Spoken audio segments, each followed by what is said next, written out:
دوستو امید ہے آپ سب خیریت سے ہوں گے۔ اکشن صاحب ہیں لکھنؤ سے، انہوں نے ایک سوال بھجوایا ہے، پہلی سوال سنتے ہیں اور پھر آ کر جواب دیتے ہیں۔ سلام باسط صاحب، میں اکشت بول رہا ہوں لکھنؤ سے۔ میرا سوال آپ سے یہ ہے کہ ایل او سی جو ہے انڈیا پاکستان کے درمیان، وہ آنے والے سالوں میں سارٹ آف پرماننٹ بارڈر بن جائے گا کہ آپ کو کیا لگتا ہے کہ نہیں ہوگا؟ اور سر آپ کی ہاسٹیلٹی جو بک ہے وہ سر انڈیا میں اویلیبل ہوگی اور ہم لوگ جیسے ریڈرز اس کو ایکسیس کر پائیں گے کہ نہیں؟ سر اس کا پلیز جواب دیجیے، تھینک یو۔ بہت شکریہ اکشن صاحب آپ کے سوال کا۔ جہاں تک ایل او سی کو پرماننٹ بارڈر بنانے کی بات ہے، اب اس کا فیصلہ تو دیکھیے نہ میں کر سکتا ہوں اور نہ آپ کر سکتے ہیں، یہ تو اب کشمیریوں نے فیصلہ کرنا ہے کہ وہ کیا چاہتے ہیں۔ اگر انہوں نے تہیہ کر رکھا ہے کہ انہوں نے اپنا حق خود ارادیت لینا ہے تو پھر وہ اپنی جد و جہد جاری رکھیں گے، اور اگر آپ اس کو انٹرنیشنل بارڈر بنا بھی دیں گے ایل او سی کو تو وہ ٹینیبل نہیں ہوگا۔ میں ہمیشہ سے یہی کہتا رہا ہوں کہ جو بھی سلوشن پاکستان اور بھارت ڈسکس کریں وہ ضروری ہے کہ کشمیریوں کو بھی آن بورڈ لیں۔ اس لیے ہم ہمیشہ پاکستان کی یہ خواہش رہی ہے کہ ٹرائی پارٹائٹ ٹاکس ہونی چاہیے۔ چلیں اگر ٹرائی پارٹائٹ نہیں ہو سکتی تو ٹرائی اینگولر ہونی چاہیے، کہیں نہ کہیں کشمیریوں کو شامل ہونا چاہیے سارے ٹاکس پروسیس میں۔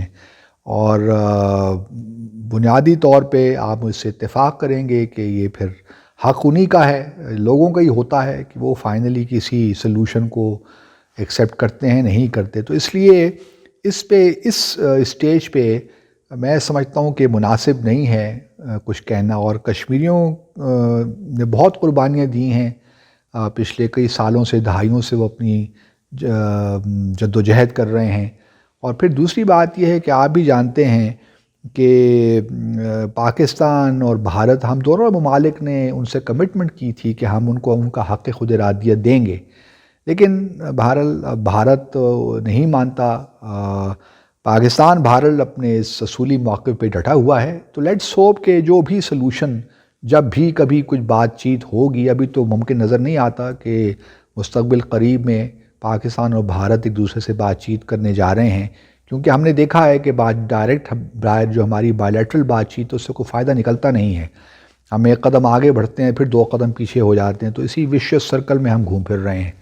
تو اب وقت آ گیا ہے کہ کچھ سنجیدگی کے ساتھ اس معاملے کو حل کیا جائے، تاکہ ہمارا بھی جنوبی ایشیا کا علاقہ ہے وہ ترقی کی جانب آگے بڑھے، اس کی راہ پہ گامزن ہو۔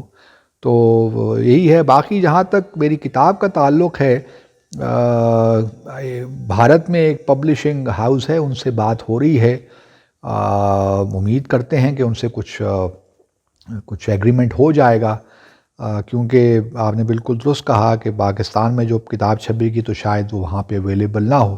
تو اس لیے میری خواہش ہے کہ کیونکہ یہ کتاب جو ہے ہاسٹیلیٹی، وہ پاکستان بھارت کے تعلقات پہ ہے بنیادی طور پہ، تو میں چاہتا ہوں کہ جو ہمارے بھارت کے دوست ہیں وہ بھی اس کتاب کو پڑھیں اور دیکھیں کہ کہاں کہاں کم از کم میں نے بحیثیت ہائی کمشنر میں کہاں پہ میری کوتاہیاں رہیں، کمیاں رہیں، کہاں پہ کامیابیاں ملیں، and so on and so forth. تو اس میں بہت سی چیزیں ہیں جو میں ڈسکلوز کر رہا ہوں۔ تو میری خواہش تو یہی ہے کہ بھارت میں بھی یہ کتاب آسانی سے جو وہاں پڑھنا چاہتے ہیں ان کو available who. So let's hope کہ جن پبلشنگ ہاؤس کے ساتھ ہم اس وقت ڈسکشن کر رہے ہیں وہ کسی نتیجے پہ پہنچ جائیں۔ آپ کے سوال کا بہت شکریہ، اور ہماری دعا ہے کہ آپ خیریت سے رہیں اور ہمیں بھی اپنی دعا میں یاد رکھیں۔ Thank you.